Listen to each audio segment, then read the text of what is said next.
Welcome to Gehenna Gaming, where we tell dark stories and support inclusivity in gaming. I'm Kyran, your storyteller for the evening. Tonight we're playing Bleeding Kansas, based on an original chronicle for Vampire the Masquerade 5th edition, set in the war-torn supernatural underworld of Kansas City. You can find this chronicle in the Storyteller's Vault through a link in the chat. This is also a horror game intended for an adult audience and adult players that will explore many dark and disturbing themes. So if you feel overwhelmed or seriously uncomfortable, be sure to take a break and come back when you feel up to it. So, just a few announcements before we get started. Once again, I'd like to thank our sponsors, Die Hard Dice, 1985 Games, and Session Zero Clothing. You can use the code Gehenna at checkout at any of these companies to get 10% off your purchase. Also, big thanks to my friend Kayla, who made this snazzy vest from scratch. You can check her out at @makemeup_makemesmile on Instagram. She's really good. And now, I believe we're ready to tell a vampire story.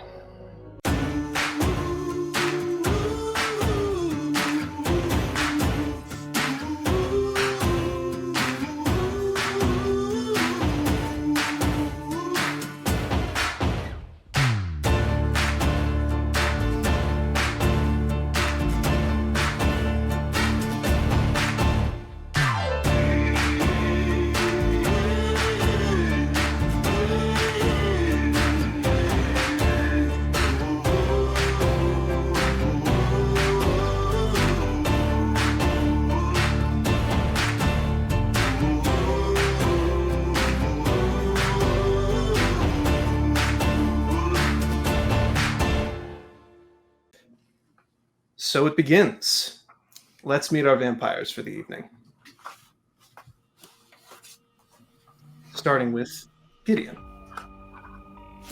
Hi guys, I'm Vin at VinVoxV on Twitter, and I'll be playing Gideon, Thin Blood. Over to Luther. Hi everybody, I'm Justice, Dashmandu on all the socials, and I'm playing Luther, who is probably going to be the next Baron of Kansas City. Let's be honest here. You can't be a next of something if there isn't a current one, but I'm glad that you're I'm glad that you're aiming high. Moving on over to Somber. Hi everyone, my name's C. I use they them pronouns, and tonight I am playing Somber, your caitiff, who also uses they them pronouns.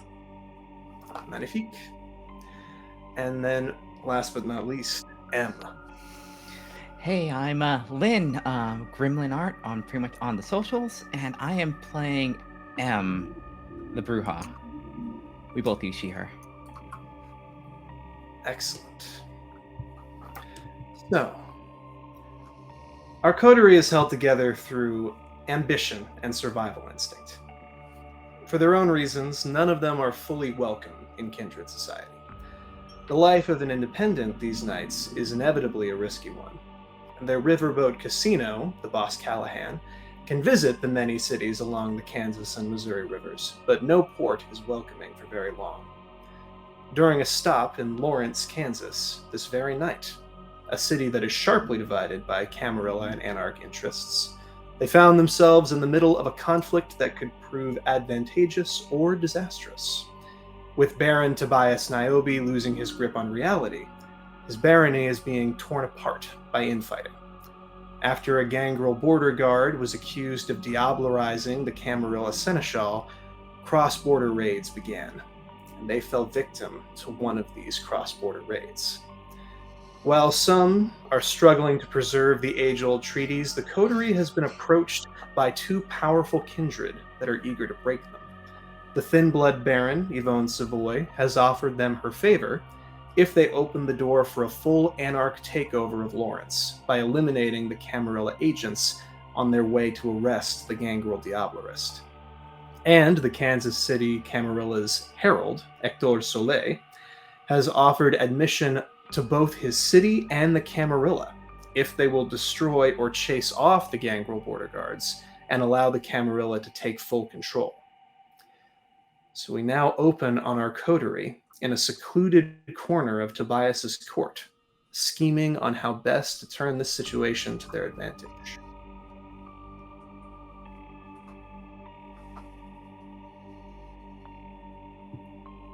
So, what should be our course of action here?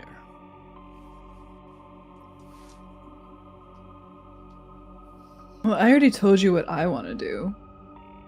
I want to Yes, go meet. Somber. I think we can all agree that you aren't the most level-headed, so perhaps eating them is not the best solution right out the gate. I didn't say I wanted to eat them. I said I wanted to meet them, darling. Subtle difference. Is it for you? It's a fine line. We all walk it. I apologize. Misinterpretation. These things happen. Don't worry about it. I wasn't. Im, what do you say? I'm surprised considering the rejection where I would stand.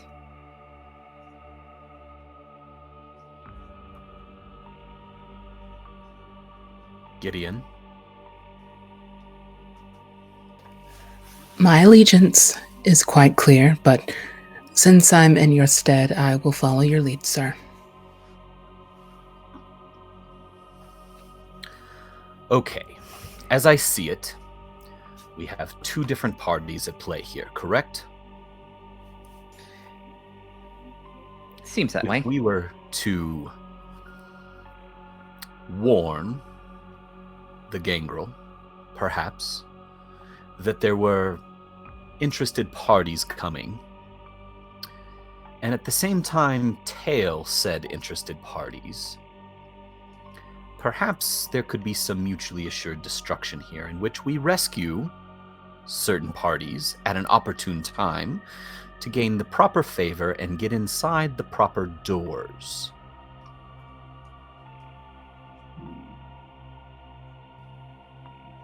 I hope you're not just making a power play for Lawrence, Luther.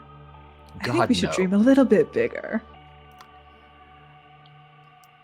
Somber, we are of a like mind. Lawrence is but a stepping stone to something much greater for all of us. Kansas City, yes. The Midwest, who knows?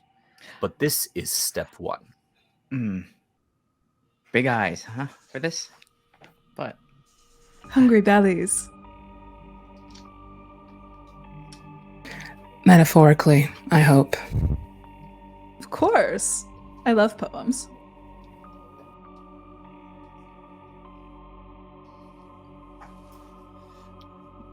Sounds Somber. as if... Oh, sorry, go ahead. Sorry. I waited just a beat too long. Somber, how would you feel about escorting Ms. Im, our local anarch, to the gangrel territory, warning them, and then circling back to meet up Gideon and I as we tail the Camarilla representatives? By tail the representatives, do you mean stay out of the fight? Or step into the fight? Well, that all just depends on what happens. saving's gotta look real, so. It has to look real, but we cannot be seen to be dabbling.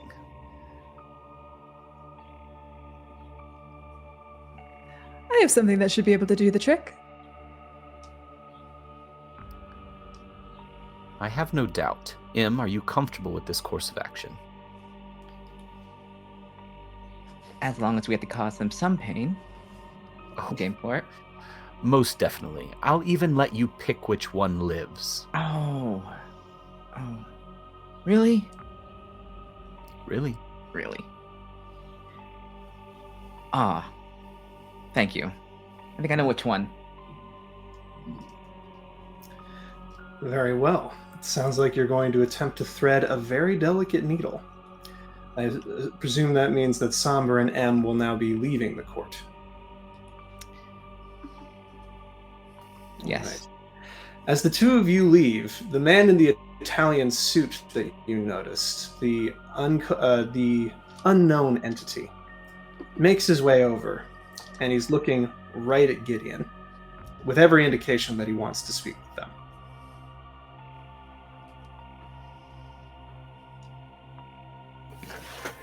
Would you happen to have a clue, Luther?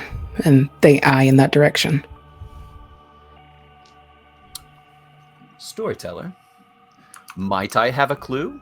I believe we determined last session that you had not had the pleasure as of yet, which worries you because you tend to get introduced to a lot of important people.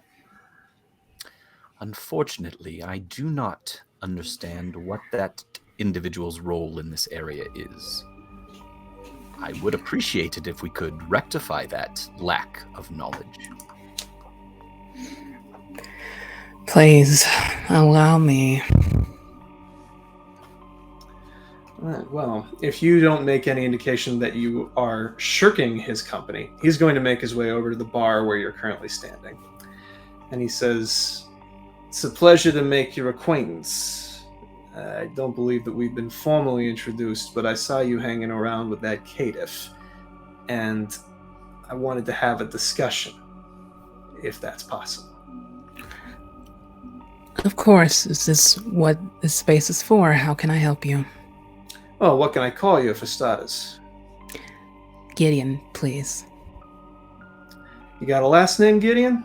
Where I come from, Greer. last name is kind of important. Greer. Well, you can call me Silvio Giovanni. And it is my absolute pleasure that our two families are meeting in this way. Hope to get some more details on yours in the future. Well, I would hate to disappoint you, but there's nothing beyond me and my name. At one point, there was nothing behind my family's name, but we worked at it. Listen, he leans in. What do you know about your caitiff friend? Well, you would be surprised to know that she's a caitiff. They're a caitiff, excuse me. He says, "I'm not, in fact, surprised to know that they're a caitiff. I'm familiar with them." Then you may know more than me. Our nights are very slim. He says, "I have made a few visits to Europe, and I've heard reports of someone matching their description causing trouble for my family. I am honestly shocked to see them here. But the reason that I'm in this particular part of the world at the moment is to ensure some stability. My family has become involved with several businesses in the area. And from what I've heard, where they go, chaos tends to follow. So I am here to make my petition to you, since you seem to be their handler, to keep things calm, to not let them too far off the leash."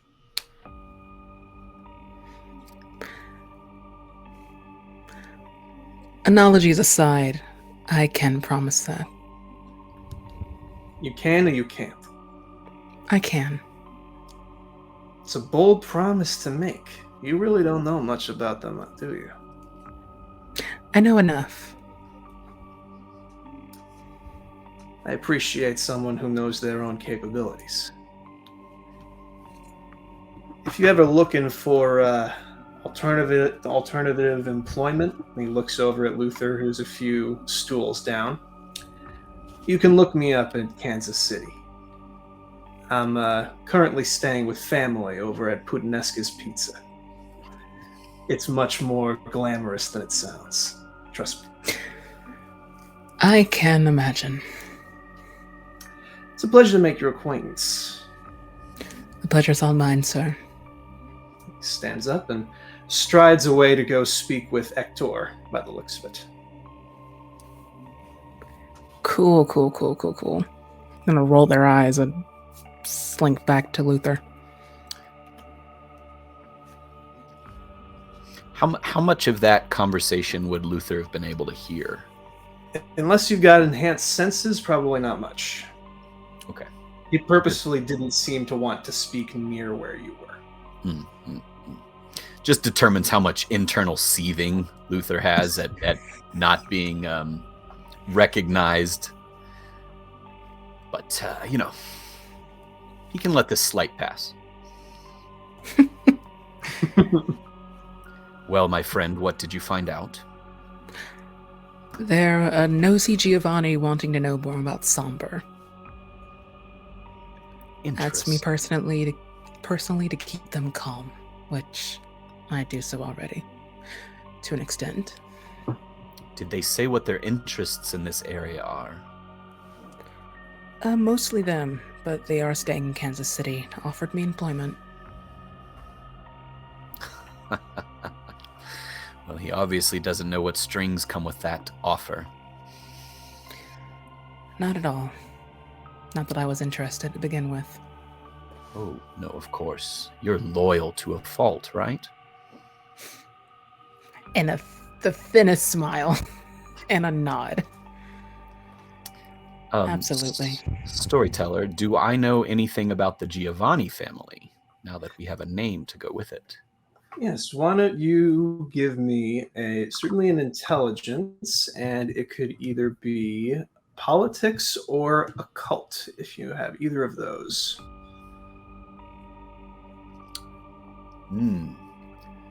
I do not. Just intelligence. Could I perhaps add a few dots from status? They're not quite big enough in this part of the world to really merit that. So, if you have a skill that you think is relevant, I am more than happy to entertain it. But if you don't have politics or occult, those would be the two areas where you would probably have heard of them. Unfortunately not, so I probably would not come up with anything. Gideon, would you perhaps have some insight into the Giovanni family? Can I possibly roll intelligence politics? Absolutely. Cool. Using the tools at your disposal. That is 2 successes. 2 successes. All right. From what you've heard, you only know the local stuff. You know that the Giovanni were a out-of-town family with connections to organized crime that have been petitioning for admittance into Kansas City for quite some time.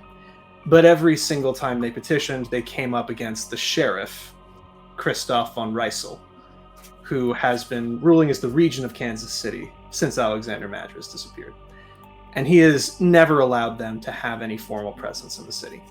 However, Ballard Rutledge, the recently ascended prince of Kansas City, completely reversed that policy and welcomed the Giovanni in and offered that they could expand their businesses as much as they liked.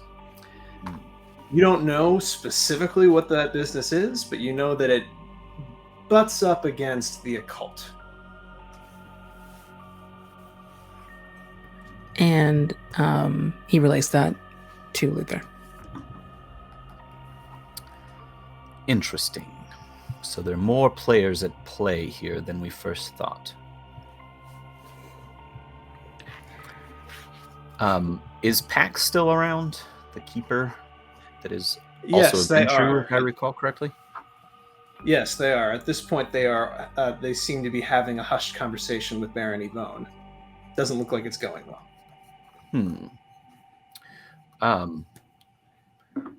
I would like to nod in that direction with Gideon, or indicating that direction to Gideon, and just say, I think I might see if we can come up with a little bit more information before we depart for the evening.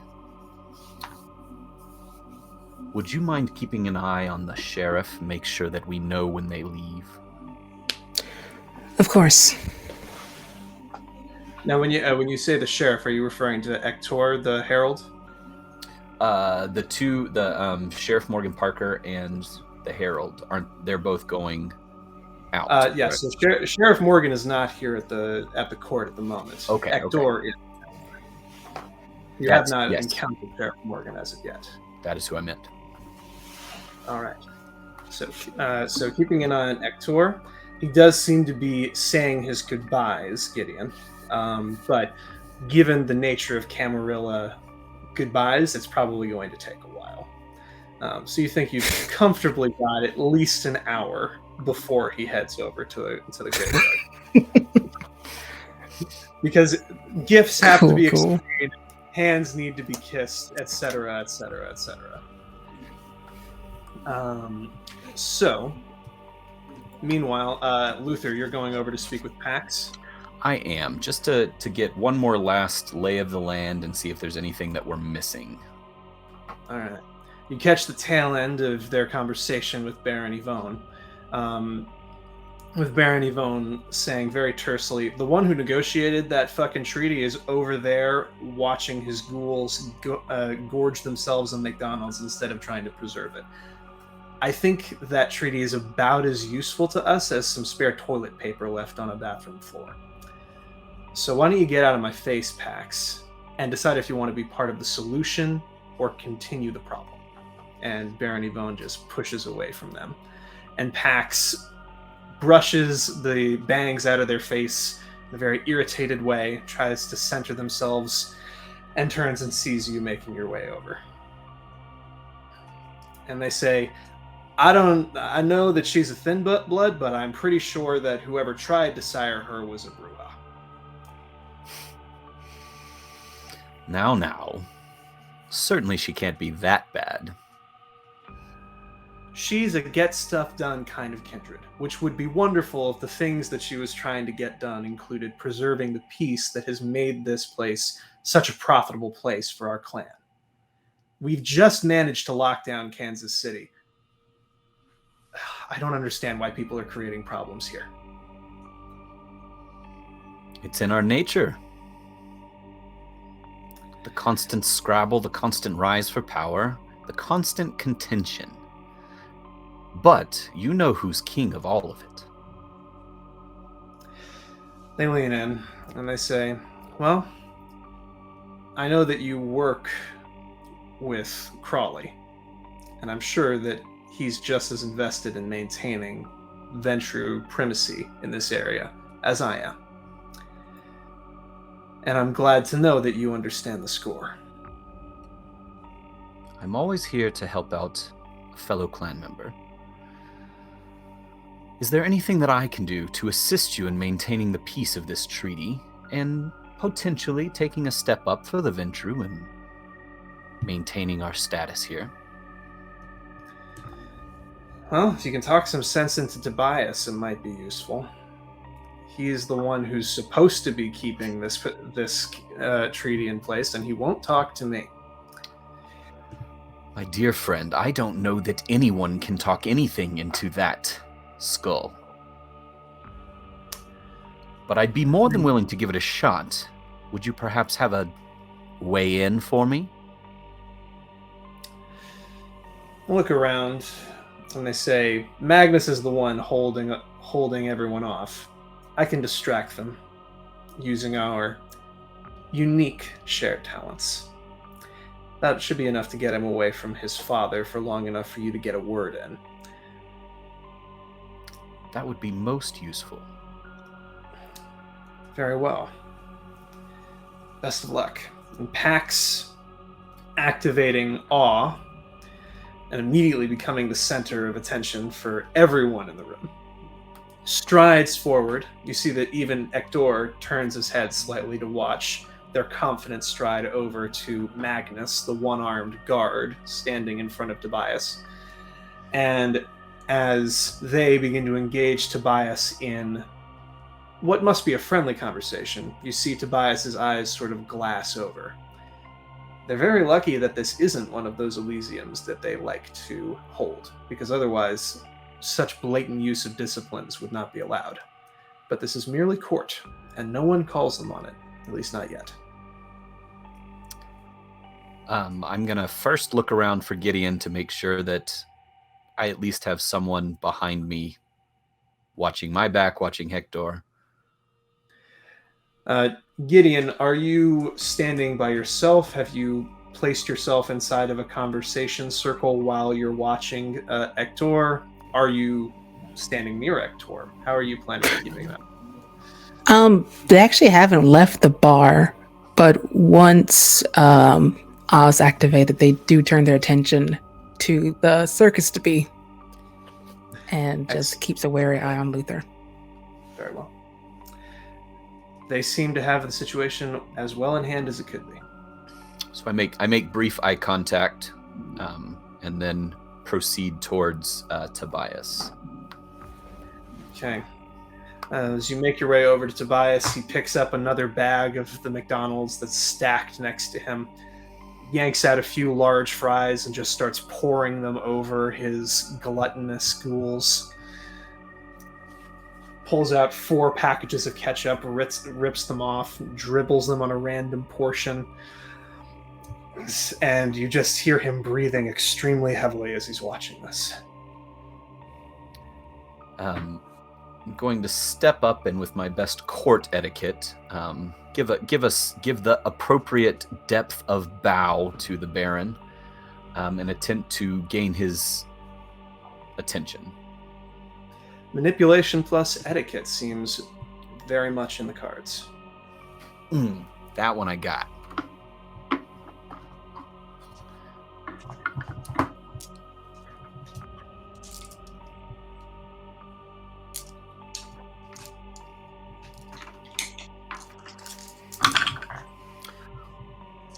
That is 4 successes.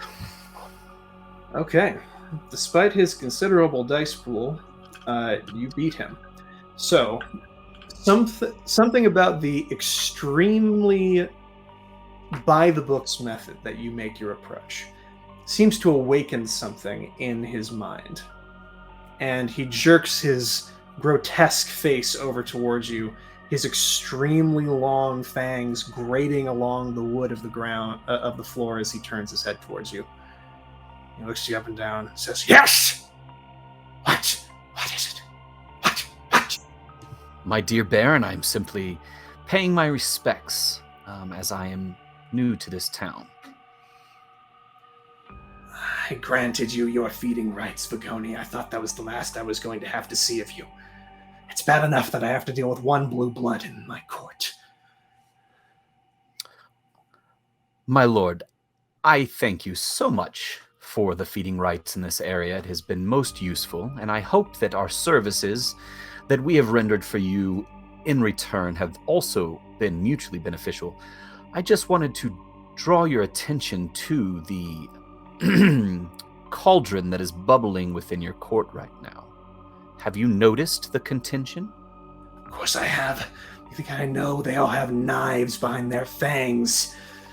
All prepared to diablerize me, to assassinate me, to leave me out to the sun. Murder plots around every corner. None of them can be trusted. None of them care for the treaty. I signed the treaty of my own blood. And now it's nothing. And they seek to make me nothing. The only one I can trust is Magnus. Where is he? Why did he allow you to get here this close? Magnus thought that I had some interesting information that you might need in order to maintain your treaty. I've heard it from Soleil's mouth that they have no care for the treaty anymore. I need to keep myself closed. Make sure that my child are near. The assassination could come from any direction at any moment. Yes, my lord, you are most correct. The fangs are out, and the only way for you to survive this is to go to war. Turns. And you see that just like your etiquette triggered something in his mind, that phrase triggered something in his mind. And he stands upright. His fangs leave the floor and hover around his waist level. All of his ghouls freeze. Everyone in the room freezes. This is clearly more direct action than he's made. in the last 3 nights combined. And he looks at you. He says, "Your fangs have barely come in, boy. I saw war. War like you could never imagine. War where the blood of Methuselahs was spilt. War where the Camarilla didn't hold anything back. War before the Anarchs were a movement.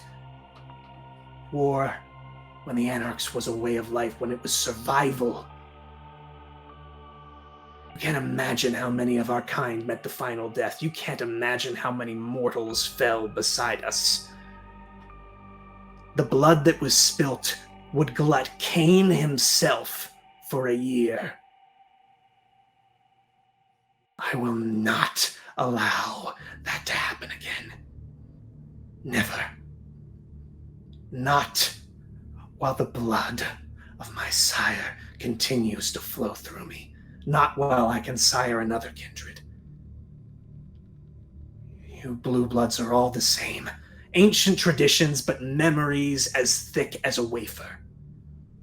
You don't know what you seek to unleash.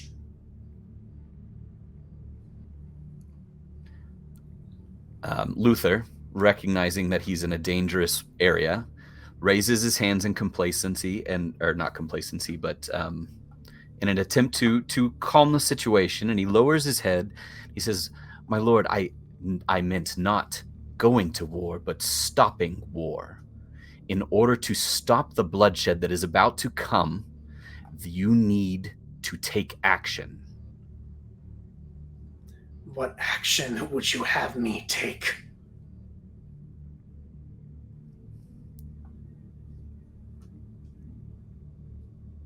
The Baron, the Thin Blood Baron, is looking to make a move. You must preempt that. Turns his head towards Yvonne, seemingly thinking. A genuine, you see a hint of the warrior, the general that he used to be in his eyes as he looks over at her. I appreciate your counsel. He reaches down into the slurry around his ghouls. He says, in the old days, when a pact was sealed, it was traditional to eat from your host's table.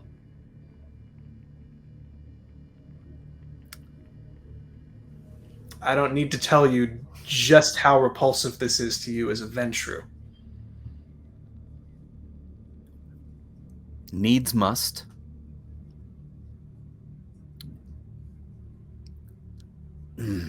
Luther will reach out with all the willpower that he can muster and take it from the grotesque long fingers and delicately place it in his mouth. Now, are you making use of the Blush of Life? No, I do not have that. I believe everyone has that. Any kindred can use it if they so choose, to allow them to temporarily consume food. Then yes, I'm going to try and not throw up on the Baron here. Well, it's not the exact way in which the food would be expelled, but I take your meaning. You can give me a rouse check. Okay, I failed that. Or no, I got a 6. I passed that. Okay. Your beast remains in check, but the blood fills your veins once again. Your internal organs begin a sick parody of the jobs they used to perform. And you eat the horrible combination of burger, milkshake, soggy fry, etc. It slides down your throat in the same way that you imagine a slug would if you had eaten one. And it settles just as rockily in your stomach. But you keep it down, and it will not need to be expelled for an hour.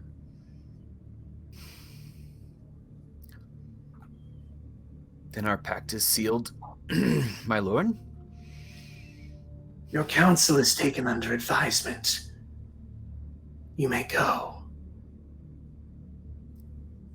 Thank you for your gracious audience. And he will do the same etiquette procedure backwards away from the presence. You see Ektor looking over at you with a look of someone who understands what you just did. Is it now your intention to leave the court? Most definitely. I need to gather Gideon and GTFO so that I can expel this disgustingness that's in my stomach. Okay, well, while you take care of that, we will pivot over to Somber and M. Are making their way to Pioneer Cemetery, where the Gangrel are known to lair. I think on the walk. Sorry, go ahead. No, go ahead.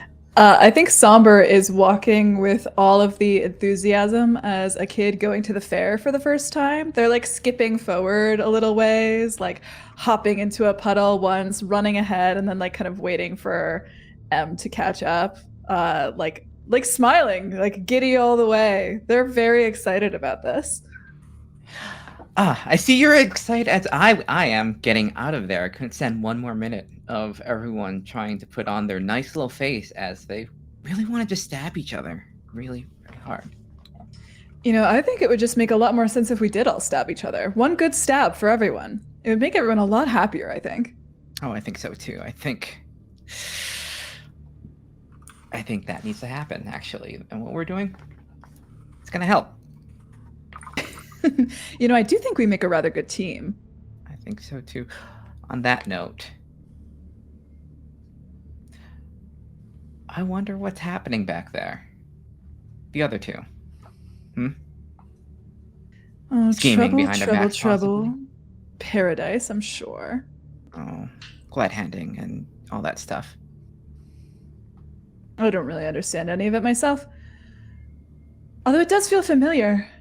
I have to say. All those vampires in one place, all putting on their pretty little smiles. Makes me feel like I've been there before. Huh. Funny, though. And then Somber, like, splashes into another puddle on the street, and he, like, kicks a can down the street a little further. I should get their attention. At some point, I'd rather get this over sooner than possible and get to the fun part. Speaking of the fun part, which one do you think? I mean, this involves you as much as me. What's your opinion? Which one? Oh, well, I didn't get a chance to talk to that French guy, but the fact that he gave you a present is a little insulting, isn't it? We could give him a present. I would love to. But, on the other hand, French kindred usually taste a little bit like cheese. Really? Yeah. Oh. Yeah. It might be more fun to hear what he says after, like, oh my god, they tried to kill me. We must burn down the city. Oh, I could do with a little burning down the city, yeah. Yes. So the other one, then? The other Sheriff one. The other one. Morgan. Yes. That one we would have to deal with first anyways, and, you know. It being what it is, maybe he should be the one. I agree. Em. And you know what? You can do whatever you want once we have him incapacitated. I don't care. I'm not them. Em, you spoil me. And I think Somber like kind of doubles back to you and like almost like circles around and like puts both of their arms over your shoulders as they're walking and like rests their head on your shoulder, you know? Yeah. You really do spoil me. You should have some fun too. Also, it'll make them more afraid of you. Yes, I think it will. It's funny how that goes. So much of this disinterest is actually just fear. Yes. you hear a voice coming from directly above you. It says, "I'm sorry to interrupt your date, but you've moved into territory that ain't yours, my friends." And Oh. Oh, we were just taking a midnight stroll. Surely, that's fine, right? as Somber you looks look up. up, you see that there is a woman dressed in a hoodie. She's an Asian American woman with a owl perched on her shoulder. And she has got various different kinds of feathers, scales, and other animal parts woven into her hair. She's looking down at you with a mixture of curiosity and frustration. And she says, "You're lucky that I don't recognize either of you, or I would have just sent the pack on you. But you're in Gangle territory now, so you're going to tell me who you are and why you're here." Oh. We're not just here for bird watching. We're actually here. You appeared just right where we would hope to see you. And we are here to deliver a message that might be of some import to you. A message. Is this a message for Mix? Is this a message for Mix? He's the pack leader. Oh, it can be for anyone, any of you. There's been some rumbling from the Camarilla about some awful Diablerie happening around here. And are you here to take him away? Because as far as I'm concerned, you can fucking have him. Oh. Really? Oh. She hops down. The owl flies around, lands on her shoulder again. Name's Courtney. She puts a hand out. Somber, pleasure to meet you. I am, in fact, here for bird watching. And they shake her hand. All right. She looks over at the owl on her shoulder, and she says, "He's off limits. You can do whatever you like with the rest of them. Law of the jungle and all that." And she looks over and extends a hand towards you, M. M will take the hand and shake it. I'm M. Pleasure. Excellent. Look, I don't know if you're here from Soleil or Yvonne or Tobias. God, we just came back from one of those things. So time is short, so we're gonna cut a little bit to the chase here. That our dear Hector is. That whole thing has gone under the skin, and I think there's gonna be some sort of reprisal coming relatively soon. We left before he did, but it's probably on his way. Soleil's coming himself. Either himself, the sheriff, maybe some others. He's fucking bringing Parker. In the flesh.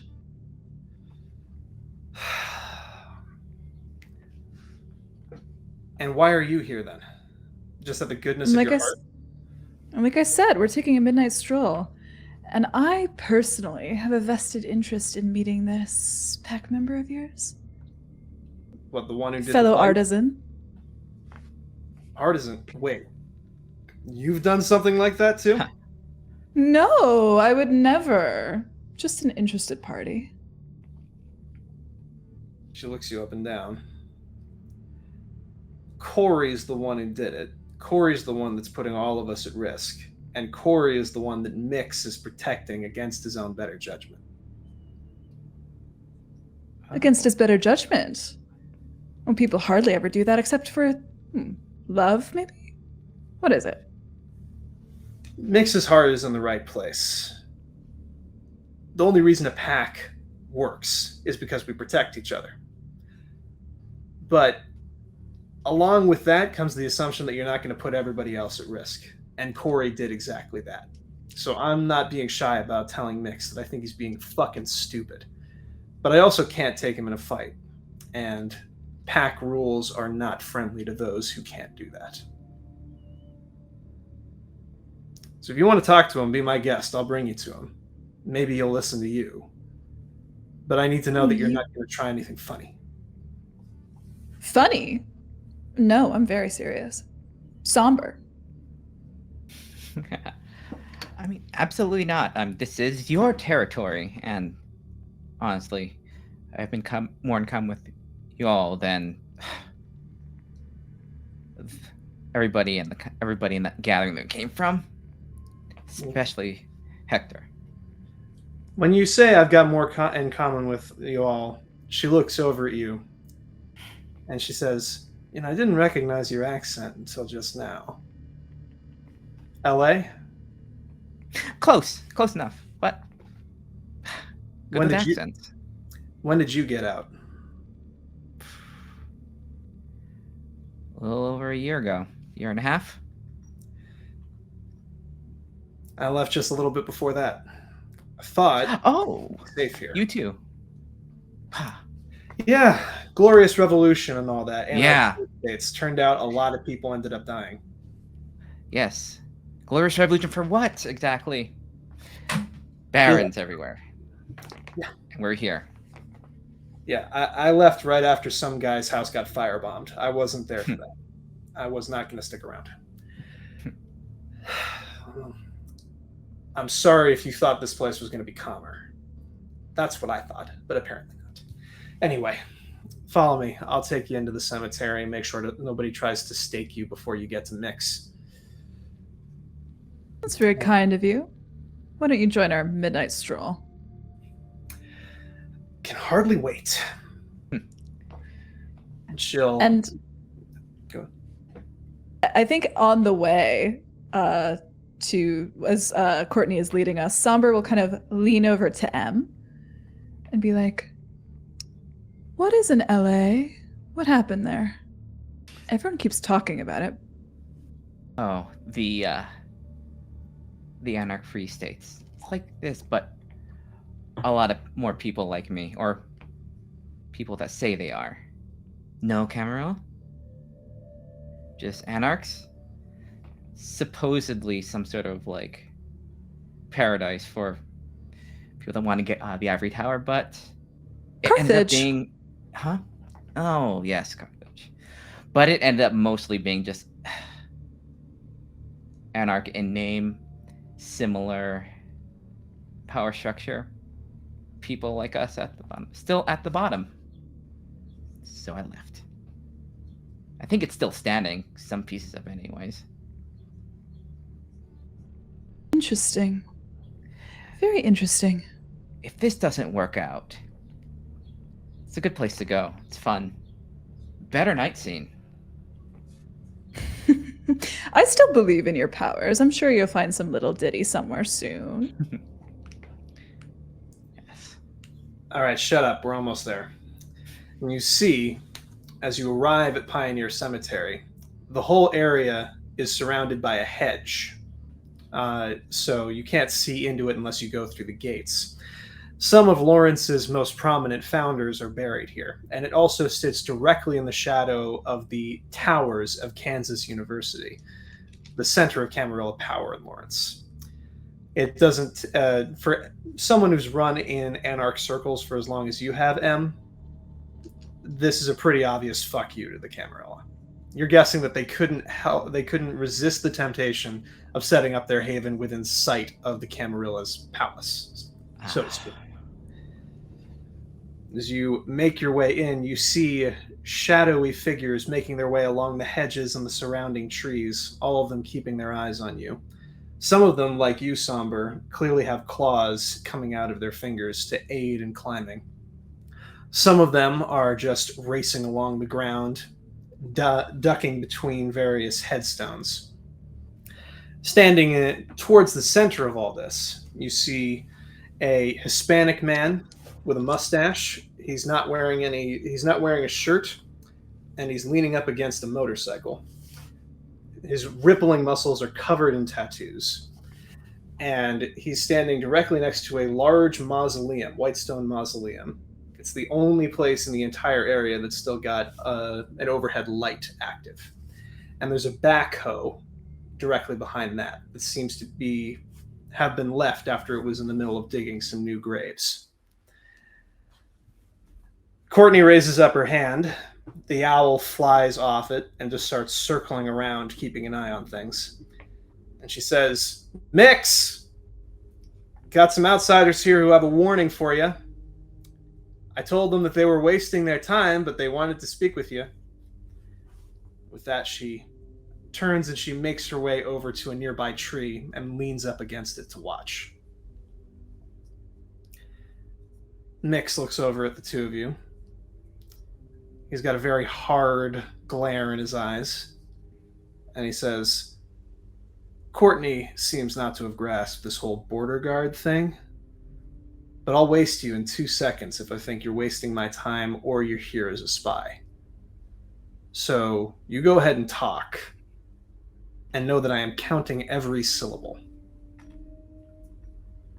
Well, I'm rather long-winded. Do you want to take this one? Sure. Hector Soleil is coming here with ill intent, of course. Something about the Diablerist. Probably with a few of his men. He leans backward and he says, I figured that someone would be coming.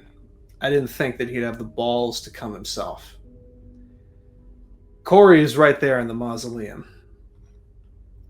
And I'm not letting anybody take the kid. Under any We're not here to take him. Well, you're the first people to come here with any kind of friendly intentions since this all went down. Oh, we just wanted to issue the warning and get to the bottom of what is up that Camarill's ass about this whole thing. Well, if you want the story from the horse's mouth, Corey's in there. I'm not leaving you alone with him. Oh, of course not. Have to protect your own, of course. Yeah, that's what we do. Come on in. You can hear just how fucked up this whole city got. Can't wait. As you make your way into the mausoleum with Mix directly behind you, Luther and Gideon. You've been across the street at the court for the past half hour or so, and you finally see Hector make his way out, waving a final farewell to whoever is still inside. He makes his way over to a limo that pulls up within seconds of him stepping outside. He straightens his suit, takes a quick glance around the area, looks over at the 24-hour McDonald's, gives a derisive sniff, gets into the back, and the limousine starts to make its way towards East Lawrence.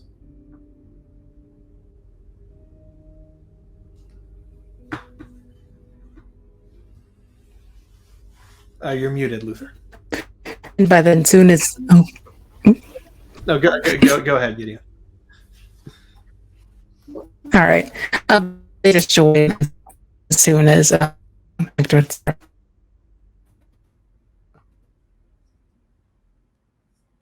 I'm sorry, you broke up a bit there, Ben. What did you say?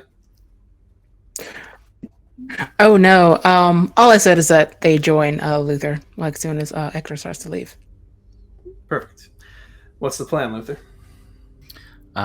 Assuming I have purged the disgustingness that I was forced to imbibe, I too would have a car on standby, waiting, so we can hop in the car and tail them at a discreet distance. I would, however, did he go by himself? Like, he was by himself when he got in the limo? As far as you could tell, nobody else got in the limo with him. Okay, but it's safe to assume that Hector is a pretty big player in this area, and pretty stout, as it were, with his brawly bits. I regret saying that. I don't know why I said that.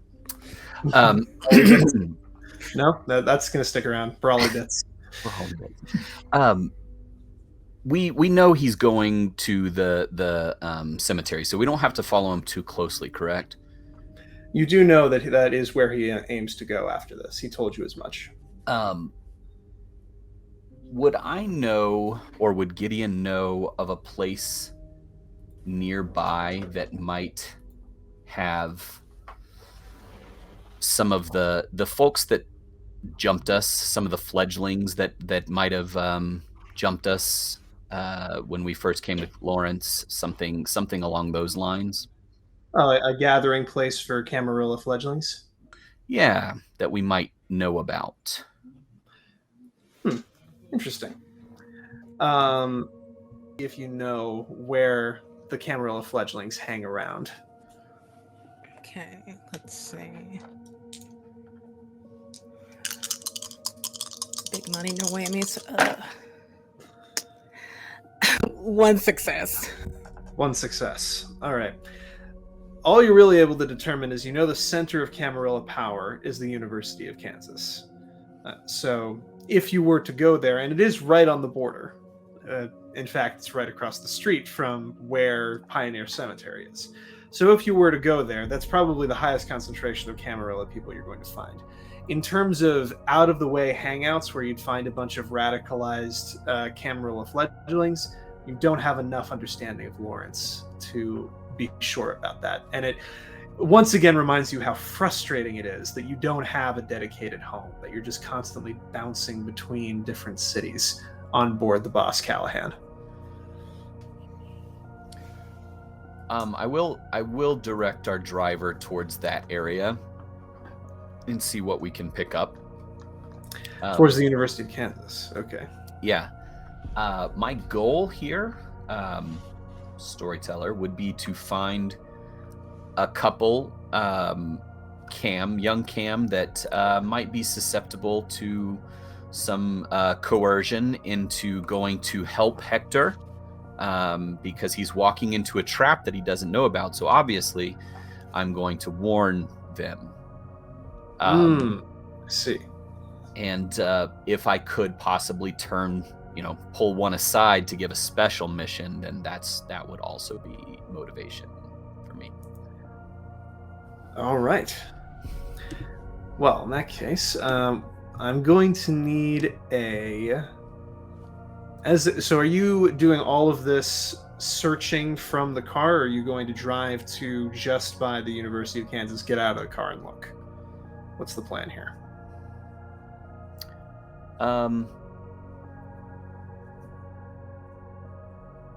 It's the middle of the night, right? Yes. At this point, it's probably like 3 a.m. Okay. I think we could drive around a little bit and find a likely spot to get a little closer, considering there's not a whole lot of folks that will be up and moving at 3 a.m., but we might be able to get a better indication of where they might be. Okay, very well. I would say that would be a wits plus streetwise check to try and scope a place out. Okay. I would also take subterfuge if you don't have anything in streetwise. Could I also roll that? Yes, absolutely. Both of you are doing this together.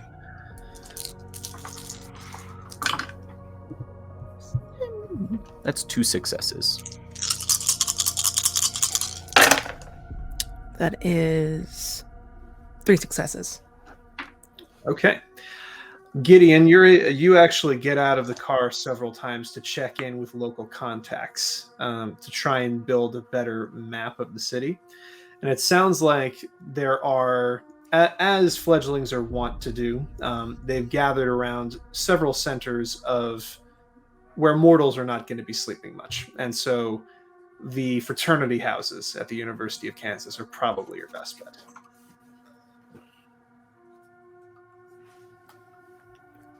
Okie doke. Of course, they're gonna slide that in Luther. I'll relay that to the driver to continue on.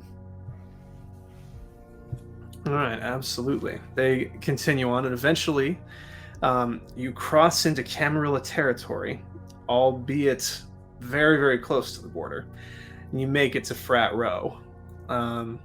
This is a weekend night, so there's evidence of plenty of parties that went on quite late into the evening. At this point, at least, everyone has gone to sleep, or at least gone inside. But you see that there are several people dressed in very nice looking suits, similar to the ones that you saw Thaddeus using, that are helping the more inebriated pledges back into the houses. And knowing what you know, you're able to look in the right way. There's definitely some fangs going into necks at opportune moments. I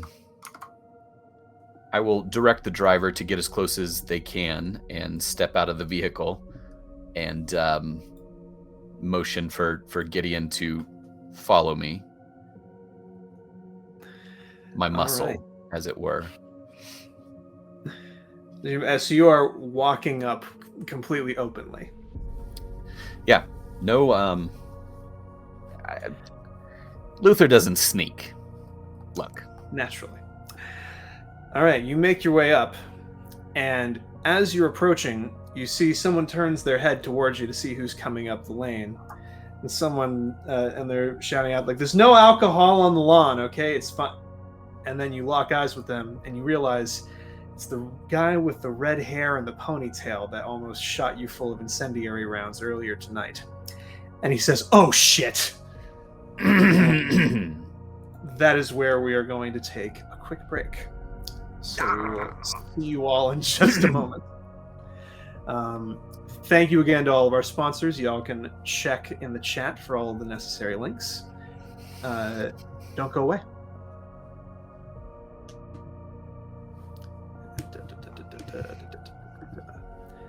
And we're coming back in 3, 2. Welcome back.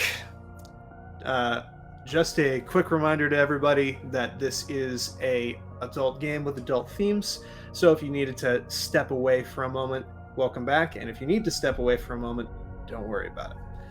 So, Red Hair McPonytail is looking straight at you, Luther. And he looks like he's about to shit a brick.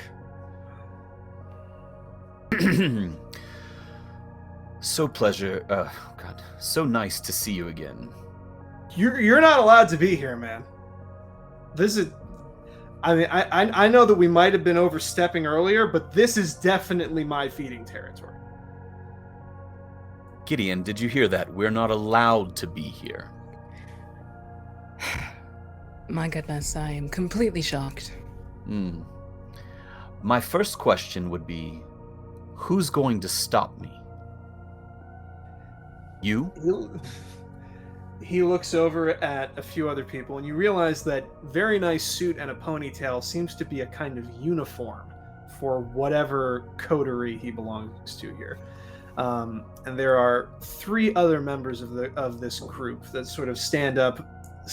They set their meals down on the lawn chairs in front of the various fraternity houses.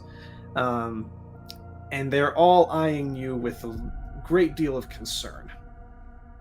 And he says, "Mr. Vagoni, out of respect for you and your associate, I don't believe I caught your name." Don't worry about it. I like keeping it simple. I'm not going to ask about what happened to Thaddeus. You know, that is our gift to you. And I would hope that you would reciprocate it by kindly vacating the premises. Certainly. Don't fret your small little mind. I am not here to exact revenge. Thaddeus was a wonderful gift, and we took care of it in a way that only we can. I do, however, bring news that you all might be interested in, and I would like to activate awe. Okay. Now, these may be lowly fledglings, but they are still kindred. So unlike the rest, they actually do get a chance to try and resist the effects of your awe. So, I believe that is going to be no need for a rouse check, but your manipulation plus presence versus their composure and intellect. Oh goodness, that's not a large pool.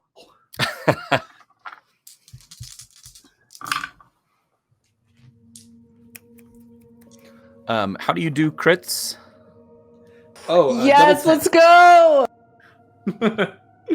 double tens, and if it's if one is on a hunger die or both are on a hunger die, that also has an impact. All right, so I got 2 successes and 2 crits. One of them is on the hunger die, so a total of 4 successes, but one is on the hunger. All right, you hear the voice of your beast. I've let you use the honey for long enough. I think it's time for the vinegar, champ. And unbidden, you make your way directly over to the young man with the red hair and the ponytail. Never even bothered to learn his name. You grab him by the throat and smash him through the wooden stairs that lead up to the fraternity house. As your beast pulls your arms around like a marionette, and perhaps the most disturbing thing is all of this seems perfectly reasonable for achieving your goal. He looks up at you, and in his eyes there is clear terror and also a great deal of respect, and all of his friends take a step back. And he says, "Mr. Vagoni, listen, clearly you're not an anarch.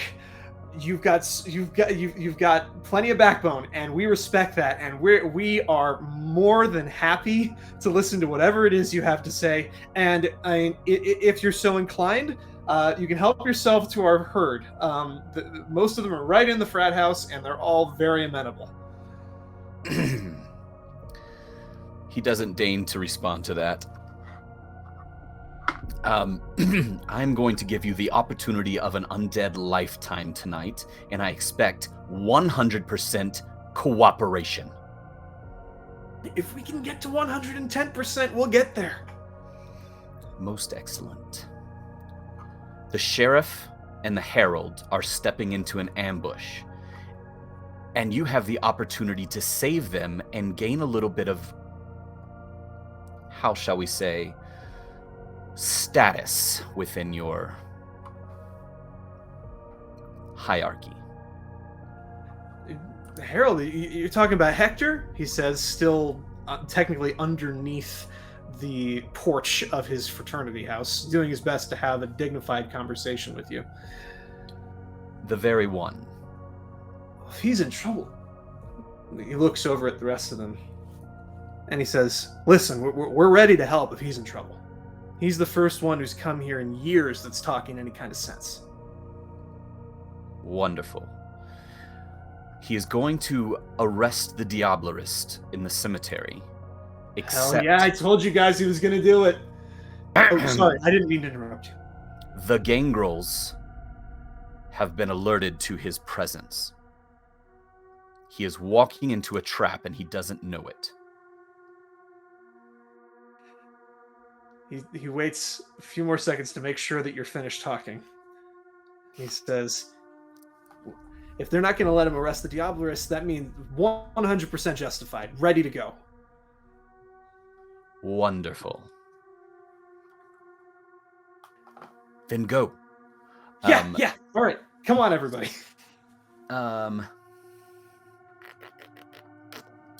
So while I've still got him by the grip and everybody starts to go away, I'd like to attempt to mesmerize him while I'm staring into his face. You've got him around the neck, so yeah, he doesn't have much chance to look away from you.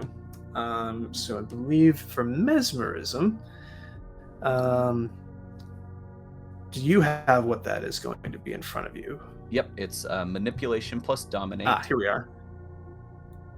If you wouldn't mind a rouse check. Yes, so I'll rouse check first. I passed with a 9. And manipulation versus presence.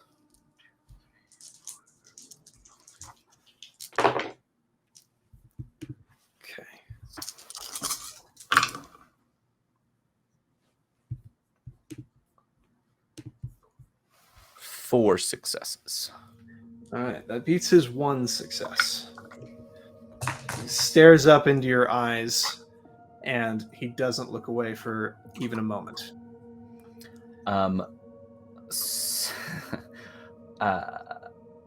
So I'm going to lean down close to him and whisper in his, well, not whisper because I'm maintaining that eye contact, but whisper so just he can hear me. As soon as Hector's back is turned and he is engaged with the gangrel, you will put 3 incendiary rounds into his back, directly in his heart. He nods. He says, directly in the heart. Incendiary rounds. Got one underneath I got it underneath my mattress, so I'll go get it. And then I'll release him. All right, let's head out. He yells at the. He realizes his friends are already ahead of him. They just left, assuming he was going to follow, and he says, "Oh shit, they got ahead of me. Thanks again, Mr. Vigoni. I'm just going to grab my gun." And he's going to rush upstairs, and then he will rush back down with one slung over his shoulder. You think back to your time in Atlantic City, and you remember probably wouldn't somebody carrying a rifle around like that probably wouldn't have flown in Atlantic City, but things are different in Kansas. And he rushes down the street towards Pioneer Cemetery. And you hear the voice of your beast in the back of your mind saying, "See? When you give me the reins, nothing bad can happen. We get our jobs done. You should consider letting me run the show a little bit more often. I've got some ideas about the gambling floor." He's going to take a moment and just like deep breaths, compose himself, and then turn around to Gideon. Does Gideon have anything to say about that uncharacteristic display of emotion?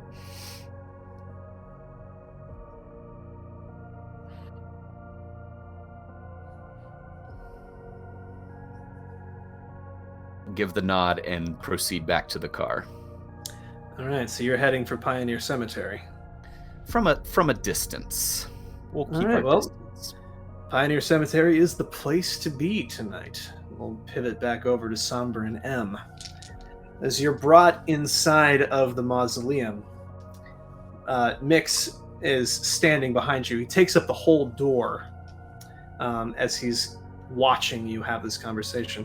Corey turns out to be a very scrawny white kid, just kind of curled up in the corner of the mausoleum, staring at a random crack in the wall and not moving. He doesn't even react when the two of you walk in.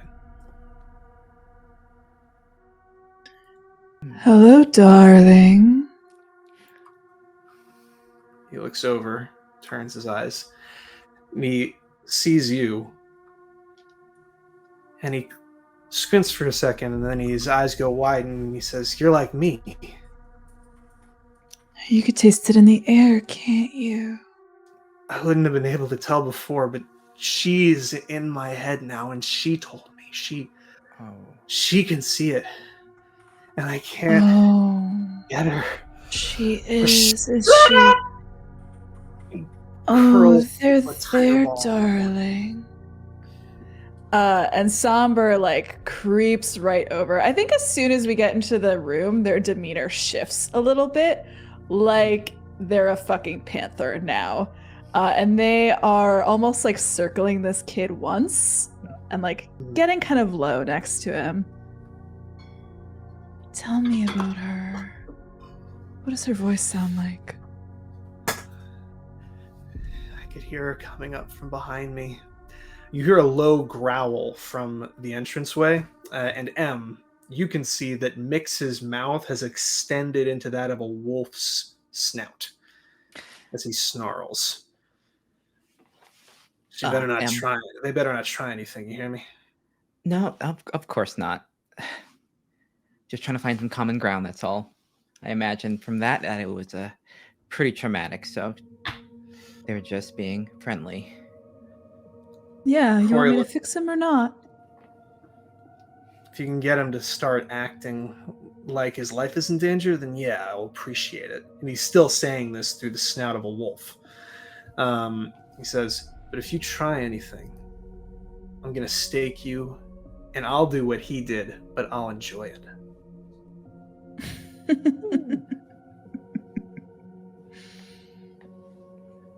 Then it's He a locks date. up. All right. Corey locks eyes with you, Somber. I was going to see them. My family. I knew they were over Your the border. family. Yeah, they knew what I am. They let me feed off of them ever since I got turned last year. And I knew that it was wrong. They were in Camarilla territory, but I wanted to see them. And when I walked in, their bodies, their intestines, they were on the ceiling. Their heads were in the garbage disposal, and I heard her voice from behind me. She said I was under arrest. And then I don't know what happened after that, but when I came to, she was turning to ash, but she was still screaming at me. She was telling me all of this, and I felt stronger, but I felt like I wasn't in control anymore, and I don't know how I got back, but I did, and Mix put me in here, and he won't let me die. You poor thing. There are no boundaries in family and love, are there? They told me they understood. They never understood me when I was mortal, but they wanted to help me. And I was going to move them. We had plans. They were going to move next week. But mortals are such frail things, and time is so very slippery. It's okay, darling. Come here, come here. He leans his head into your shoulder. I just wanted to stop. I don't want to hear her anymore. I'll turn myself in. I told Nix I would turn myself in, but he won't let me. Turn yourself in. Darling, you can't turn yourself in. You're a work of art. Now? How dare they? How dare they? And they look up at Mix now, too. They would try to destroy something so precious because this poor pup's family was living in a house across the border. What bullshit. Mix licks his chops and he says, I'm glad somebody can see the insanity behind the system here. M, you're muted. Preemptive also. Says he's been visiting them for a few weeks. They had to know that it was happening, but they chose to do it right before he was going to move him out of there. They wanted to make an example out of him. You showed them, didn't you? Listen, darling, I know it's scary. It's okay. You are gorgeous. GM. Yes. I have a lore sheet. A specific lore sheet. That, and I quote, your mastery over the monster inside somehow grants you hellish charm that you can use to lure young vampires and innocent mortals into service. I would like to exert some influence over dear Corey here.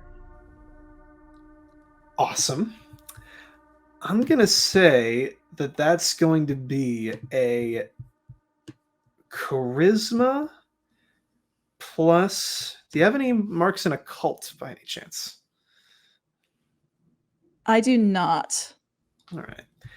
Let's make it straight charisma plus persuasion then. It's going to be a slightly higher difficulty, but you could certainly give it a shot.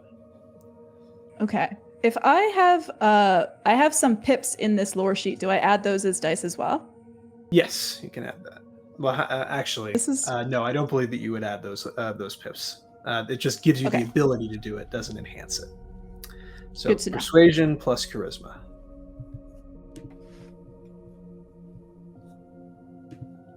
Three successes. All right. One moment.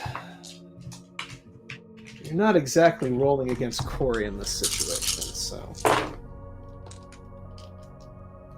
So you reach out as you've reached out before. And you feel another presence between you and Corey as you try to reach out and influence his beast. Now, I'll give you the option to either pull out now when you realize that there's something that's going to block, or you can succeed at a cost. Ooh, you know I love a devil's bargain. Let me succeed at a cost. All right. You place your hand on his shoulder, and you try to extend some of your own magical, mystical presence to him to try and quiet his beast. And his face doesn't lose the anguished look, but it kind of slackens a little bit. And he says, I can't hear her anymore. And you hear a sound in the back of your mind that says, oh, this is so much better. I haven't felt power like this since I drank a werewolf dry. These are going to be some interesting tools I can use. Don't mind me, darling. I'll just be in the back, but you'll be hearing from me later. Welcome. Glad to have you. Surprisingly crowded in here. We'll talk. Just sit quietly. Enjoy the ride. Of course. My name's Farah, by the way. Always glad to have a cam along. The voice in your mind quiets. And Corey, Gideon, if you're trying to say something, you are still muted. Okay, Vin is just having a personal freak out here. Corey looks at you like someone whose leg was just chopped off and you just somehow managed to sew it back on. The adoration and shock in his gaze as he reaches up and tries to touch your face, if you'll allow it. I allow it. Just, I don't even think they blink, you know? Like, Ooh. it's kind of weird and intense. I can't hear her anymore. Oh, I don't know who you are, but you must be an angel. My father used to tell me about them. I thought that if vampires were real, then maybe they were too. An angel? No, darling, don't be mistaken. I'm not an angel. I'm a god. He gets down on his knees and he kisses the tops of your shoes and he says, I'll follow you anywhere. Thank you so much. Thank you so much. Well, perhaps you should show a little bit more reverence to your own pack leader who's been covering your ass this whole time. Which does bring us around to the problem at hand, doesn't it? Are you really gonna let the cam walk all over you? No, of course not. You said that'd be bad. Mix, I'm so sorry. I should have appreciated what you were trying to do. Whatever you need me to do, I'll do my best to make it right. Then just stand up and fight. He stands up so quickly that he slams his head into the marble ceiling of this place. He's a kindred, so he doesn't crack his skull open, but he winces for just the barest moment before he rushes out and makes his way over to Mix, who says, good job, kid. Let's get ready. Yeah. He looks over at you, Somber, and he says, I don't know what the hell you just pulled, but I'm pretty glad I didn't try to drain you. What, I thought we were still on for our date later. He goes into his leather pants pocket, pulls out his card, puts it towards you. It says, Mix Martinez, motorcycle repair. And he says, anytime, anywhere, my friend.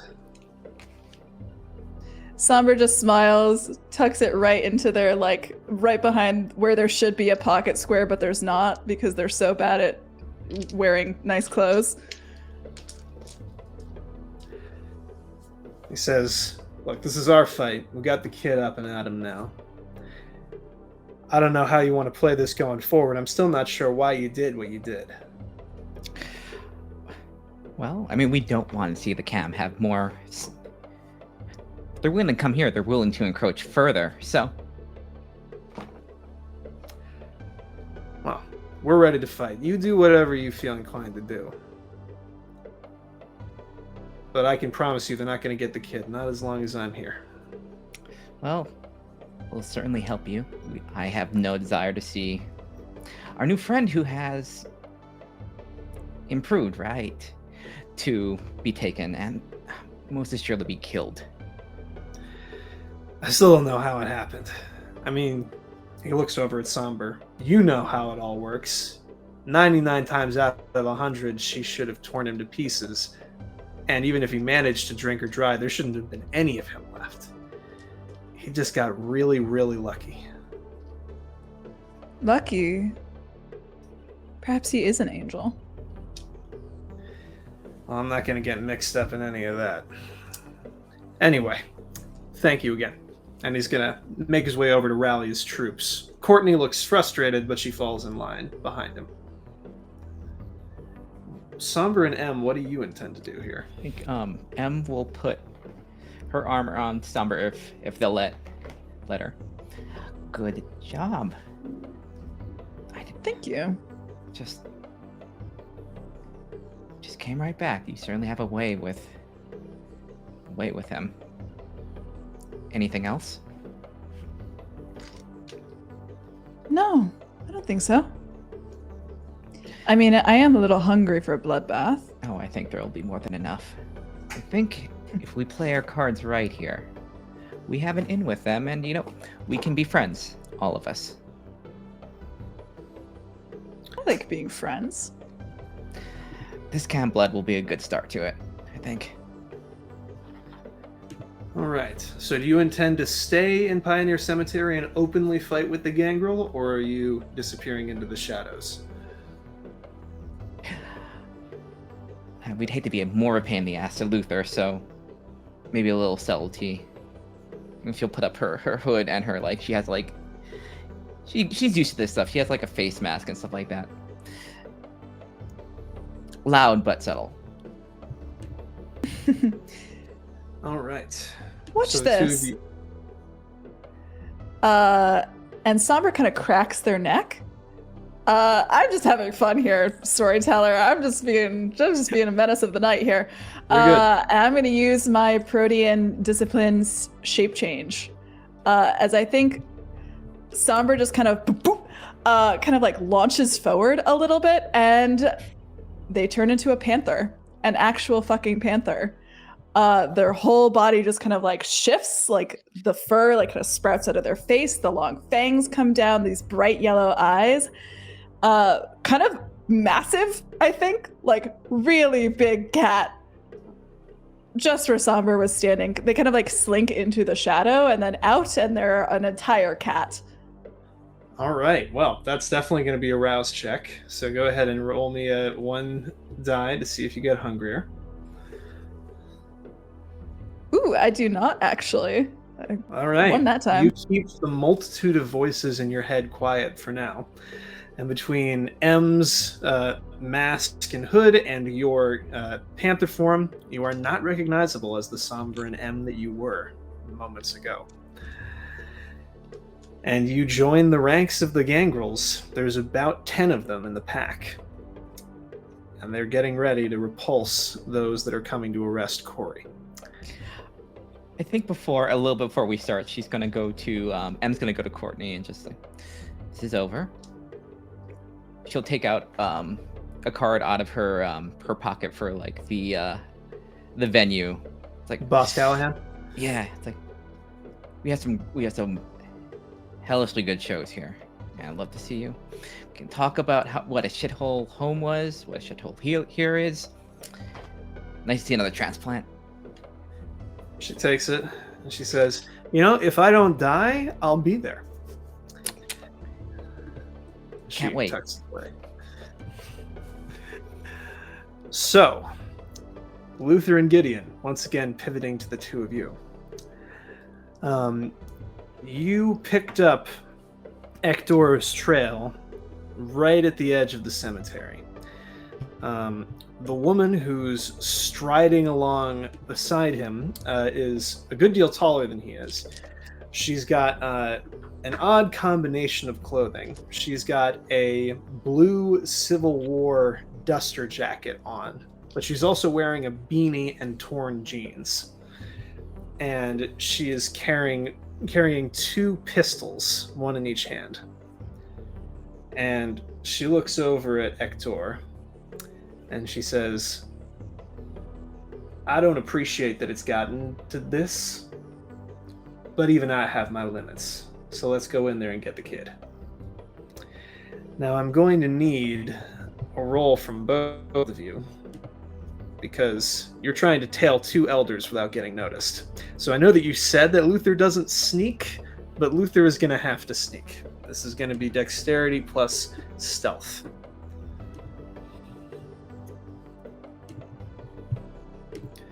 And you are both muted, so let me know what you roll.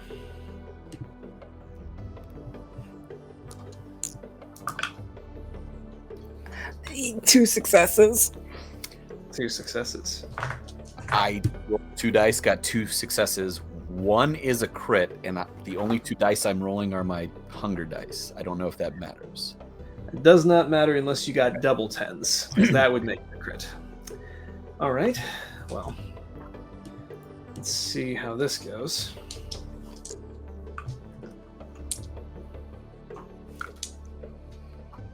It's nice knowing you. We're joining the gangrels now, I guess.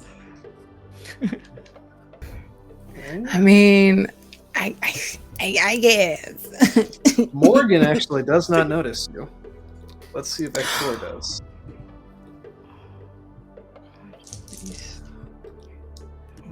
There's wits and awareness. Oh.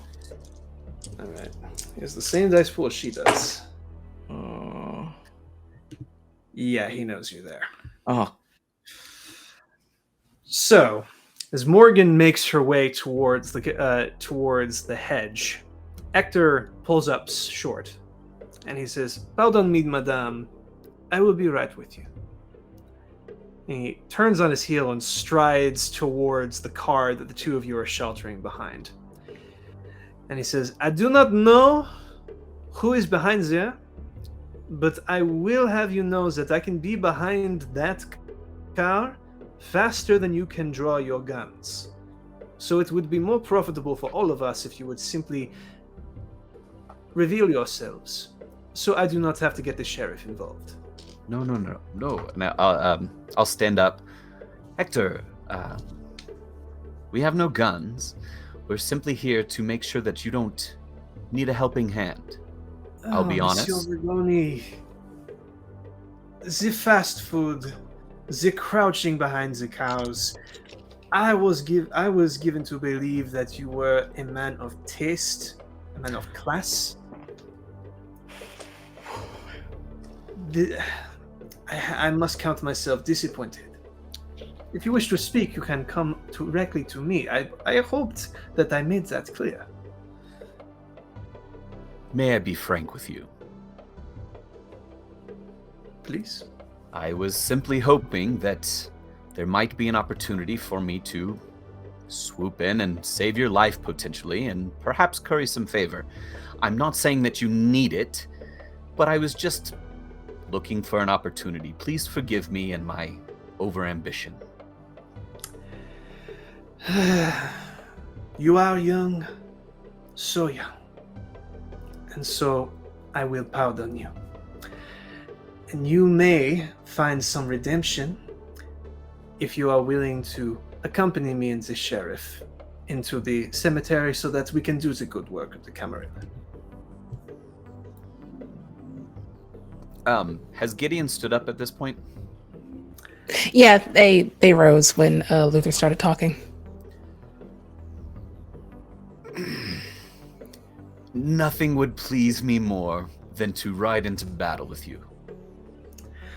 All right, at this point, Luther, I'm going to need you to roll for provocation because he's twisting the frickin' knife. So that's going to be, what is your humanity at the moment? My humanity is at 7 currently. Okay, so you can roll your unspent willpower plus 1/3 of your humanity, which is going to come to 2. I'm going to put the difficulty for this provocation, because he has said this in front of one of your coterie mates, it's going to be difficulty 3 to resist provocation.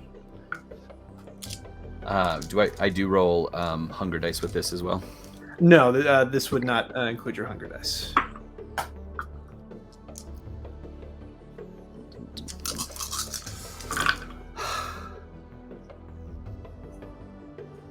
That's 6 successes. Okay. Your beast rises within you. Who the fuck does this dinosaur think he is talking down to us? We ran Atlantic City for... And you shut it. This is a time for business. This is not a time to get hung up on petty insults.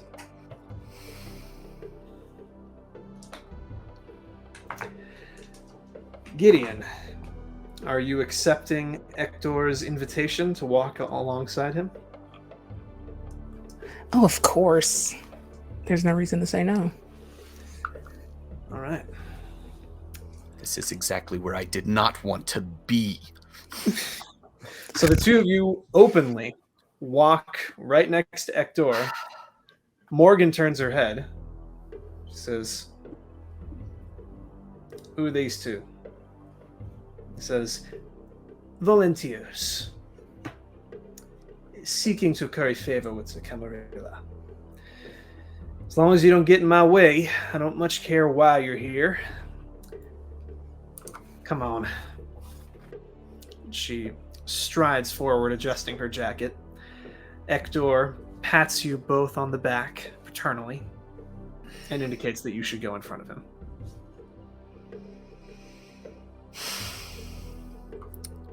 Comply. Obviously. Unhappy about it, though. All right. Two of you stride into Pioneer Cemetery, and you can see that gangrel arrayed in front of you. Mix shouts out, "Turn back, Morgan! You're not taking the kid." Morgan responds with, "There's only one way this ends without complete and utter bedlam.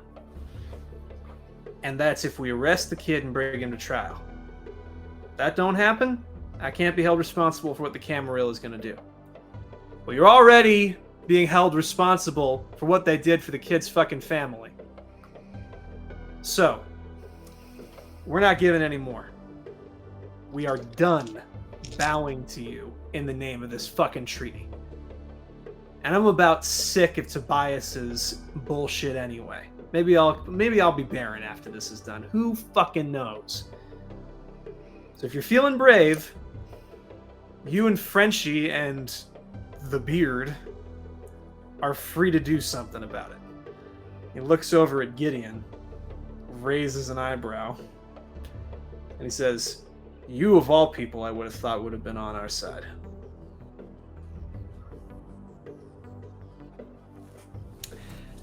But I guess blood isn't thicker than water. And it's at that point that he charges the sheriff. So,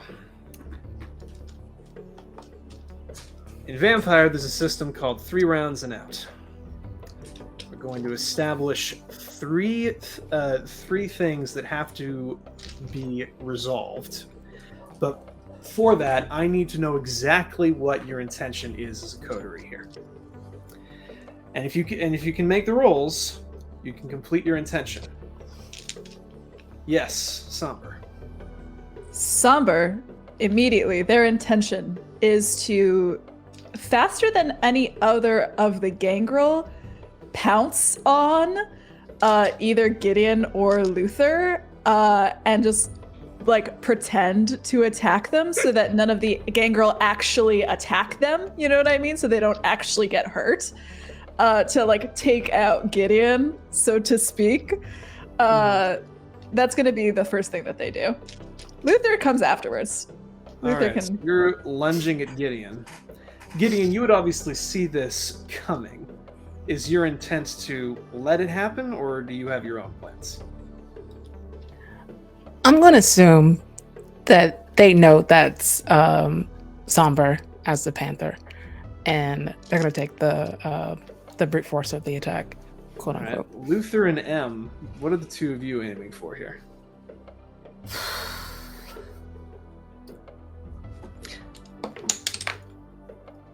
I think M is going to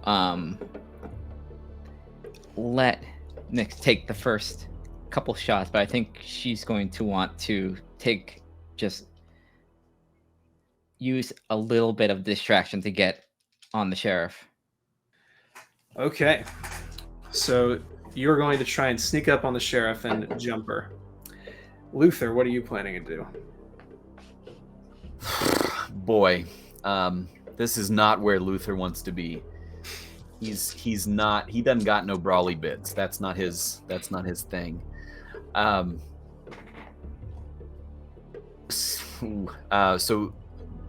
we still have a plan.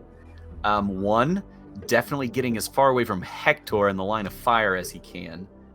But moving closer to the sheriff, so if the opportunity to rescue her arises, he's going to take that. How?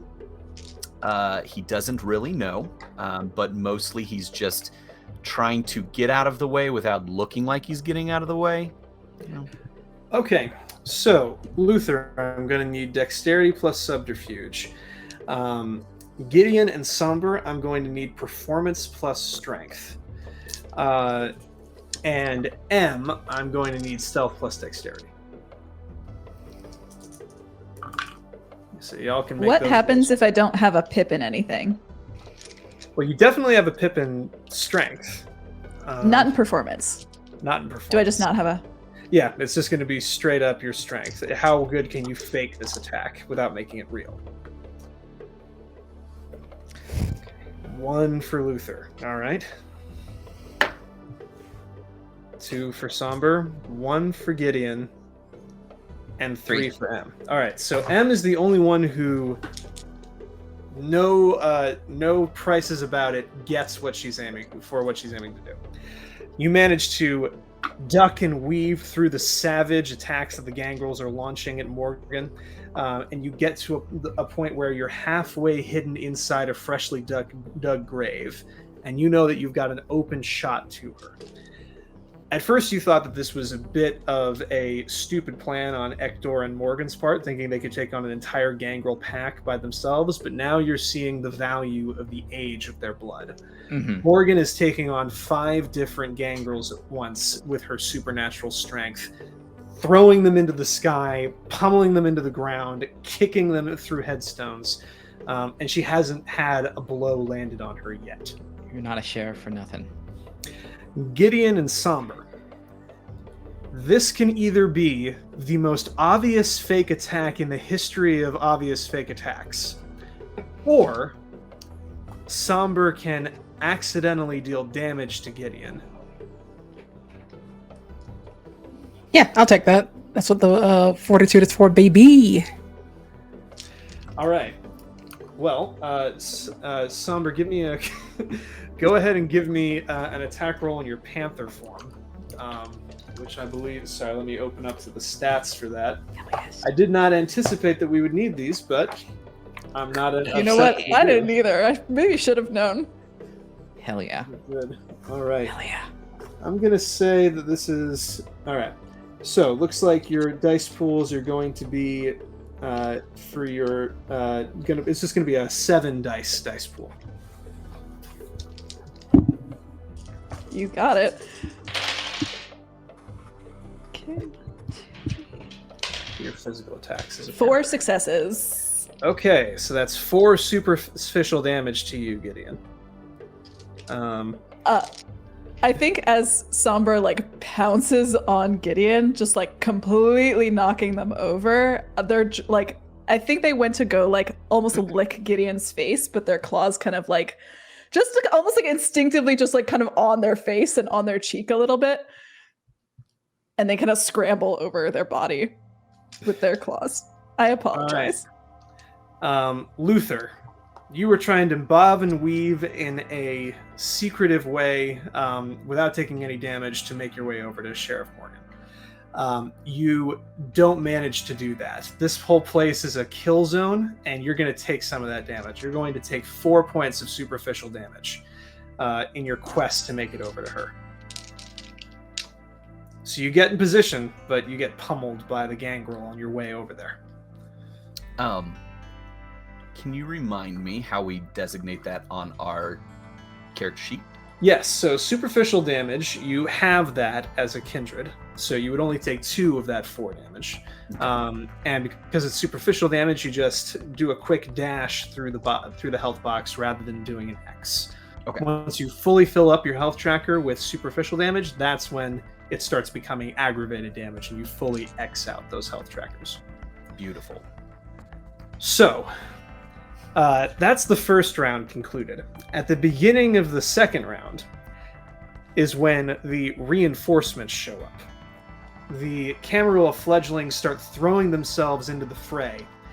Ekdor looks triumphant for all of 4 seconds before fire starts blossoming out of his chest. And the sound of automatic rifle fire starts coming from the edge of the graveyard. He does his best to whirl around to see what's going on, but the Rotschreck, the terror of fire that dominates every beast, seems to be very clearly fighting for control of his body, and he doesn't keep it in check. So with a howl of terror, he is going to throw himself into the hedge, setting it on fire in the process, desperately trying to put himself out. He's snarling and screaming like a wounded animal. Morgan looks over for a moment, but doesn't know what to do with this, and so just continues to fight, shooting out the legs of Gangrel that come close to her, smashing their skulls, anything she can do to keep them from overwhelming her. So what are all of you intending to do this round? All right, so M fights incredibly dirty. She'll use that moment, take that duster, yank Morgan to the ground, and then just like stomp in the face as hard as she can. Okay. And she'll be also activating her potence prowess with this. That was good. So you're activating your own supernatural strength. This is going to be a strength plus stealth check for you. Okay. Somber, what are you planning to do? Gideon has been taken out as far as the performance is concerned. You're welcome, Gideon. Everyone here knows they're a thin blood, and they don't know that they have fortitude. So that looked like an attack that was strong enough to kill a thin blood. Yeah, they kind of just thrash their head around a little bit more, just for fun. And I think now above the table, which are we trying to save the sheriff, or are we trying to save Hector, who is on fire? I thought it was Hector. I also thought it was Hector. Oh, well. Well, you needed something to save him. We need someone. If Sheriff's possible, if everyone or if most people think Gideon is dead, Somber could toss them into the bushes to help put them out. That is a wonderful idea. Sell okay. it. Just sells it. Sell the mauling. Oh yeah, they're kind of like a leopard, like they're dragging their prey into the bush, right? That's the vibe. They're like dragging Gideon away. and Gideon, you're going to use this opportunity to get away and try and put out Ektor. Mhm. Okay, interesting. And Luther, what's your intention here? Seeing that Hector is momentarily disabled, but we might be able to snatch some sort of face from this. Are any of the Camarilla fledglings near me? Are they going to the aid of the sheriff? Yes, all of them are going to the aid of the sheriff. She was definitely the one that looked like she needed help since the Gangle were ganging up on her, and they committed to this before they realized that their friend with the red ponytail was going to shoot Ektor, so they haven't gotten a chance to react quite yet. Certainly. Ooh, man, my powers are not good for this. I'm going to try. Let me see if this makes any sense. I'm going to try and snag one of these turds as they're running towards the sheriff and get a little mesmerizing on them so that I can change what they're about to do. Okay.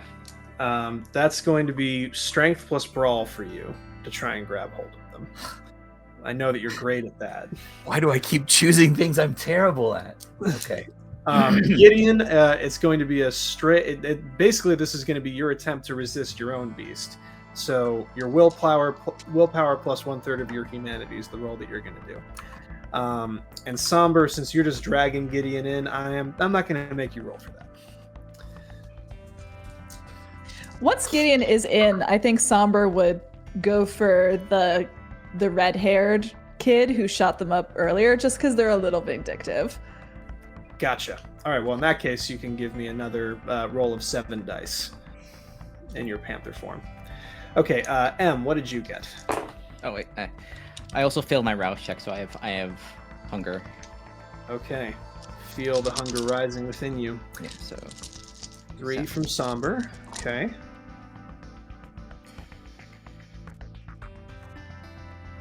I got 4, but I'm gonna spend a willpower to get these other ones. Okay. You can always spend a willpower to re-roll 3 at normal dice. And I got 7. 7. Wow. Okay. 6. 6. And Luther? 1. 1. All right. Well, I'm gonna. L is roll for for the Luther, fledgling. huh? All right. Yeah, he got 3 successes. So you try and grab hold of him to mesmerize him, and he whirls around and says, "What the fuck do you think you're doing, man?" and knocks you backward into one of the graves. You don't even want to think about the number of roots that your suit probably got snagged on your way down. However, the rest of your coterie finds a great deal more success. Somber, you lunge at him as he's still firing these incendiary rounds towards Ektor, and you tackle him to the ground easily. He lets out a scream, but you silence him. He was already too disoriented to put up a lot of a fight. And Gideon, you make your way over to Ektor, and you can feel your beast screaming inside of you to get the hell out of here. But then you see the disapproving face of your sire in your mind. And the desperate desire to prove him wrong lets you power through. And you are able to effectively put out Ektor, who looks up at you. He's still got that animalistic look in his eyes, but he says, "Interesting to say the least." And M, you managed to reach in there, grab hold of Morgan's trench coat at just the right moment, and you yank her downward. She hits the ground, and all of the gangrel are on her in a second. And she's doing her best to punch them off of her, but she's definitely lost the edge. 3rd round. What's everyone doing? Sheriff. She'll growl as hard as much as she can. Here is an anarch. Goodbye. All right. She's gonna put. Yeah, So she's just gonna You're pummel. gonna try and end her. All right. Yeah. All right. Or, yeah. Torpor or whatever. Yeah. Strength plus brawl. Luther, what are you doing? I have lost all dignity at this point, and I have no idea what's going on. So Luther is going to attempt to climb out of the grave on the side that is least dangerous, and make his way to where he saw Hector last. Okay, I will not make you roll for that. You climb your way out of there and you rush over to where Gideon and Hector are. Somber, what would you like to do? I would like to tear into this guy. I think at this point, Somber is having fun. All right. Emma's taking care of the sheriff. Thanks to your panther form. And Gideon? Gideon's gonna try to get Hector out of this, like just escort them off the premises. All right, so for Luther and Gideon, you're dedicating your entire round to just getting Hector out of this. I will not make you roll. You gather him up. 5 from Somber. M, what did you roll? If you get two 10s, and Yeah. one of them is the brutal dice or the hungry dice, is that a Yeah, that's a bestial. That's a messy crit. 4, 5, 6? All right. Roll. I'm very happy. This is All right. Now the bad for us, gangrel but that are I am. helping you. Okay. You and the gangrel pound the sheriff into torpor, but it's not enough. You feel your beast screaming inside of you. Take her. Take everything.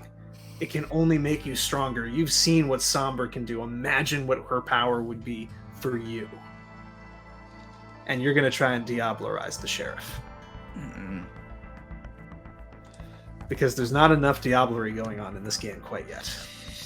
You're out of the game for too long, and comes right back to you, just rushes at you. All right. So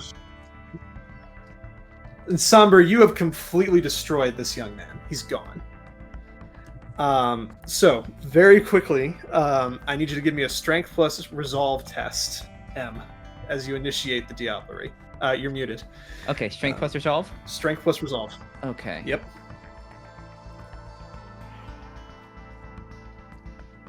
Resolve is okay. You have a blood potency of 1, correct? Yes. Do you add that on top of it, or? No, it just Okay. determines how many tests you have to make. Okay. Come on. 3. 3. That's exactly the number that you needed to roll. Ooh. All right. Now roll your humanity plus your blood potency. Okay, I have the starter humanity. What is that?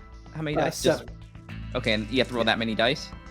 Yeah. So roll 8 total because that's humanity plus your blood potency.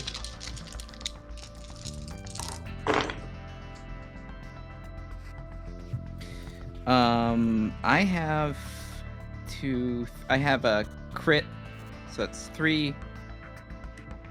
What's 3?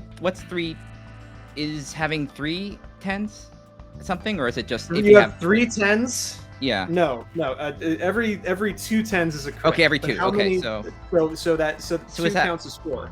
okay, so 2 counts as 4, 6. 6 total. Another. It was another 10 and a 7. Okay, I rolled 1, 2, 3, 4, 5. Ooh. Okay. The sheriff struggles, no- and as you say, "This is an anarch goodbye," you feel her essence enter your bloodstream, and her strength enter yours. Meanwhile, as Luther and Gideon stumble away with Hector still patting the smoke away from his vest and coat, he turns to you and says, "I believe that it's time for me to extend an invitation to the both of you. I know that you've had difficulty entering Kansas City up until now, but I'll speak with Crawley, and you have my assurance that you'll be welcome there, along with the rest of your coterie." Thank you so much. And on that note, We're we are honored. going to conclude our game for the evening. We now have 2 Diablerists in the party. Not only two successful Diablerists, which is like having 5 unicorns falling from the sky at once. Final thank you to our amazing audience here at Gehenna Gaming, to our incredible players who made this an insanely tense and exciting game. Thanks to our subscribers and patrons. And if you want to see more of what we do here, come back next week and make sure to check out Gehenna Gaming on our Discord and at gehennagaming.com. Enjoy the rest of your week, folks. We will see you again next Thursday. Producer Nick here. Thank you for watching Bleeding Kansas. Please stay tuned for a special preview of our upcoming sequel to Rites from the Holy Mountain, Cyborg.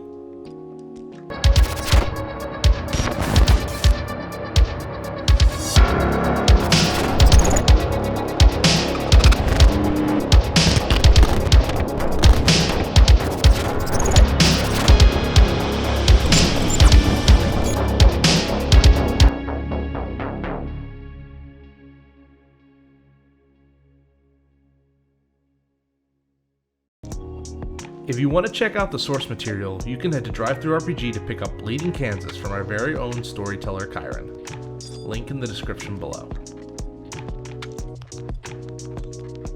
If you're enjoying this program today, consider subscribing to Gehenna Gaming to get up to date with all our latest actual play series.